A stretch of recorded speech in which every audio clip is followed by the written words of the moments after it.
Hello, thanks for joining us here at the European Parliament in Strasbourg for Talking Europe. I'm Catherine Nicholson. Now, the history buffs among you might recall that the foundations of the European Union were set in the aftermath of World War II, and that for many, this coming together of neighbouring nations is as much a peace project as anything else. Well, in 2021, military and defence concerns are very much back on European minds. We've seen European nations left scrambling to react to the American military pullout from Afghanistan, anger in France and beyond at Australia binning a submarine contract and setting up an alliance with the US and the UK, and a new military pact between Paris and Athens that's angered Turkey.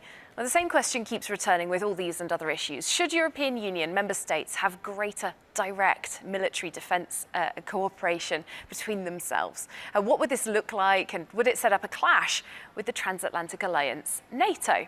Well, both of our guests for the discussion today are members of the European Parliament Security and Defence Committee. I'll come first. To my right, we have French defence specialist Arnaud Danjean from the European People's Party. You're also a member of the delegation to Australia and New Zealand, quite pertinently. Thanks for being with us. Welcome. And on my left, we have the former Estonian Defence Minister, former Foreign Minister as well, Sven Mikser of the Socialist and Democrats Group, also a member of the EU delegation to NATO. Thank you for joining us. Well, let's get started with our first point. Arnaud Danjean, this big news in France particularly about the submarine contract being scrapped sparked real anger. I know you recently wrote in Le Figaro newspaper in France that we should be scandalised by the whole submarine cancellation affair, by the AUKUS alliance. Why should we be scandalised? My article was about being outraged, because I think there are legitimate reasons for that, but also to be lucid on the geopolitical context in the Pacific, and maybe that we French, we were over-ambitious in this region, so it was more balanced approach. But yes, indeed, I was, as a French, outraged, because I think the way it was done was scandalous. I mean, I can understand that Australians have assessed that geopolitical changes should lead them to have another option with the US. Why not? But the way it was done, in total secrecy, without informing anyone, in letting the French believe that everything was fine, I think that was not appropriate. We are talking about nations who are allies and friends. I know that we have no friends in the world, we have only allies, but it means something, and it should mean something in the context where we are now, with a more assertive China, with threats all over the place. I think we should be more, in terms of solidarity, in trust, we should be more reliable. And I think that was outrageous in this regard. Well, coming to you, Sven Mikser, are you outraged? There's also, as I mentioned, the lack of coordination from the United States, supposedly this old ally of Europe, about the Afghan pullout that left so much chaos. I agree that we should make a distinction between the security situation in the Indo-Pacific and indeed, I think the Australians and the Americans and also we Europeans have legitimate reasons to be concerned about the growing assertiveness of China. The cancellation of the submarine contract obviously blindsided Europeans, French in particular, and that's really unfortunate because it erodes trust among countries and blocs that should be naturally very close friends and allies in addressing those particular threats in that region. But the deal itself, obviously, it was a bilateral deal, so European Union as such was not directly involved in entering into that deal. Well, quite, because as I'm sure our viewers are aware, there is no such thing at this point as a European army. There is a certain degree of cooperation, particularly on procurement in defence. So the logical question is, Sven Mikser, where next for European defence? There are so many voices calling for a greater proper military cooperation in terms of operations. I'm all for more cooperation, and I think that we need to be moving towards strategic autonomy.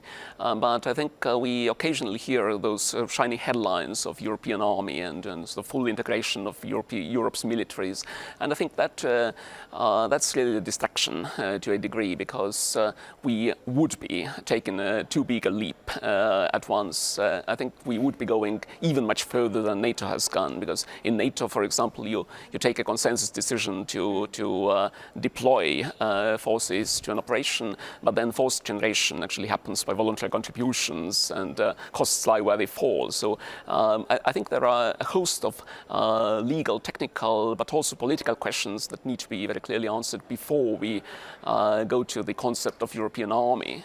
Otherwise, we end up with a project that would not produce the desired result, and we would, in the end, just declare it another transformational exercise. I fully agree with that. I think we shouldn't sell utopia to the people who are also taxpayers. I think we should be very realistic. Yes, to more cooperation, more coordination. I think we can do more things together, or in a flexible way with those who are willing and able to do things together at the European level. But talking about integrating fully in an army, and Sven was right in mentioning that even NATO, which is a big military and successful military alliance, it's still an addition of nation-state and nation-state armies. So integration in that regard, it's not helpful to talk about European army. I'm fully convinced that we should do more, and I'm convinced that European defense, it makes sense, but a European army at this stage, I think it's counterproductive to talk about. So it's still the idea for you both that each European state has its own military that cooperates more with other nations? I would say that taking the decision to send your servicemen and women to fight and potentially die abroad, that's a very important attribute of national sovereignty. And I don't think that many Europeans would be very willing to declare that decision to a supranational body, if you wish. Yeah. Okay. I wanted to bring up this alliance that's been announced, a pact between France and Greece. Our team has spoken to a minister from the Greek government, Vasilis Kikilias, about this military alliance, which would require a degree of reciprocation between France and Greece in terms of threats. Take a listen. It's a very, very strong and important deal between France and Greece. We can also evolve in a deal concerning the whole European Union and all our partners. There's a big discussion on what's going to happen with the European army, and I think it's an obligation of all countries to secure our European borders, so it's logical.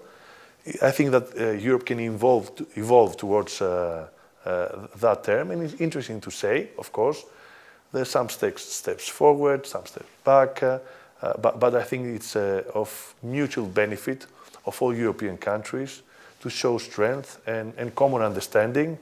And we believe that this is the right path, and we support this path. Arnaud Danjean, this alliance has really enraged Turkey's President Erdogan. Well, if it can lead Mr. Erdogan to have a more reasonable and less confrontational approach in Eastern Mediterranean, well, why not? They're not counterproductive, though, I suppose. No, it's not counterproductive in a sense that, first of all, it's an old alliance between France and Greece, you know, and it's not because we sell 3 more frigates that it's a brand new start. We have been collaborating with Greece very closely for years and even decades. No, I think Greece has felt very strongly that a kind of lack of European solidarity over the last few years. So France can give some reassurance, but there is nothing directed against anyone. It's just an assurance for Greece that we are in solidarity as a member of the European Union. What do you think about this, Mr. Miksa? Because, of course, there is still the context of NATO. These are NATO member countries forming their own alliance. Is it a challenge to NATO? To that particular alliance, I think there's a defense industrial aspect to it, obviously. And there's also the issue of Turkey looming behind this agreement. And I think it underscores very well the very delicate and very complex security situation that we can see in the Baltic area, that we can also see in the Mediterranean and the Black Sea area. There are countries that are NATO allies but not EU members. There are countries that are EU members but not NATO allies. And then there's a very significant overlap and obviously NATO continues to take decisions by consensus. Turkey will be sitting around those tables, so I don't think that we should be too eager to antagonize Turkey. So it's I think important to stress that this alliance is not directed against anyone or any particular country. Well, I know that Estonia and the Baltic nations in general are very strong supporters of NATO, and I mean, are you concerned? You know, we had President Macron saying a couple of years ago that he sees NATO as brain dead. You know, there are these different military alliances. Well, we had a very be? different president in the White House a couple of years ago when those words were uttered, and at that time, obviously, many people in Europe questioned the U.S. commitment to the NATO alliance. I think this situation has changed considerably, even with the August deal and the resulting tensions between certain European allies and the US. So I'm cautiously optimistic about the future of the alliance and also about the future evolution of the European defense. Well, I think the reasoning of Macron was right, but the wording was wrong. I think the reasoning of Macron was about Europeans being more autonomous and Europeans being more able to show some robust capabilities in terms of defense. And I think it remains totally valid, but the way he expressed it, like sometimes and very often with Macron, was, I think, too arrogant, and it was not appropriate, and the fact is it antagonized European partners. So I wouldn't use these words, but I think Europeans should do more for their defense, and they are part of NATO for most of them, so it's not contradictory.